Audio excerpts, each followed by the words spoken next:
Yan, pamanicure na po muna. Ayan, tagal ko na din nagpalinis eh. Ayun din ako lang.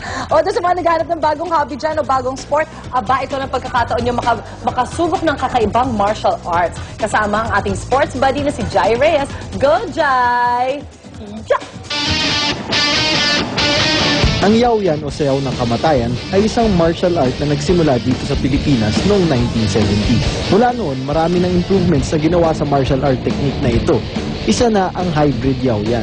Ang hybrid Yaoyan ay isang martial art na ginagamit ang buong katawan bilang armas sa pakikipaglaban. Ginagamit nito ang techniques na sariling atin, gaya ng dumog o Filipino version ng grappling at buno o Filipino wrestling.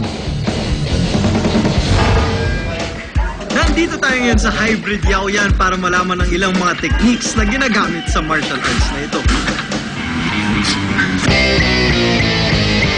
Paano po ba ginagawa itong grappling?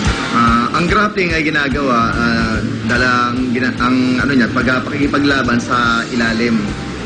Ang nangyayari niyan, bali kahit na sa ilalim ka, pwede kang lumaban doon sa kalaban mo, gagamitin mo yung leverage. Gagamit ka ng mga chokes, pati mga locking.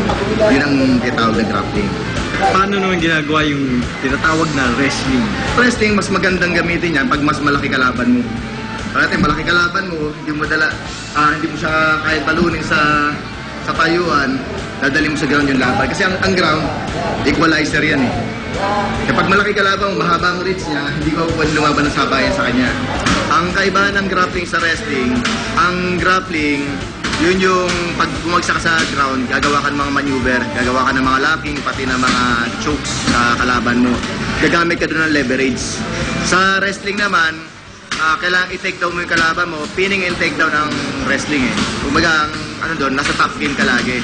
Yung mga tao, kaya nag-aaral ng martial arts para madisiplina. Pangalawa niyan, yung self-confidence. Dahil gumaganda yung kumpiyansa sila sa sarili niya. Kapag ka nag-aaral sila ng Yaoyan, tumataas yung self-confidence nila. Kasi yung martial arts na pinag-aaral nila, more on combative talaga eh. Unlike nung sa iba na sports talaga naka-focus. Kaya kung gusto ninyong matuto ng isang all-original Filipino martial art, subukan nyo itong hybrid Yaoyan.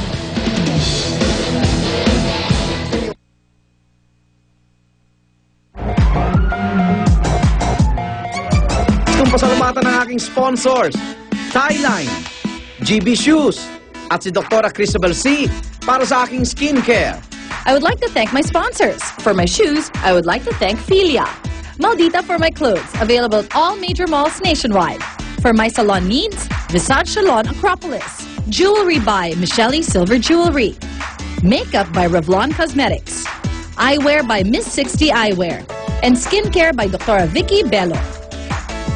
Maraming salamat sa aking mga sponsors. SM Department Store for my clothes.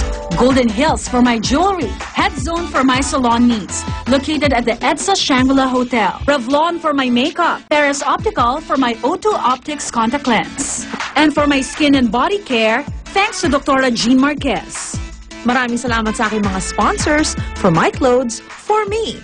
For my shoes, Via Veneto. For my jewelry, Golden Hills. Revlon Cosmetics. For my skincare needs, Dr. Jean Marquez. For my salon needs, Antonio's Hairdressing.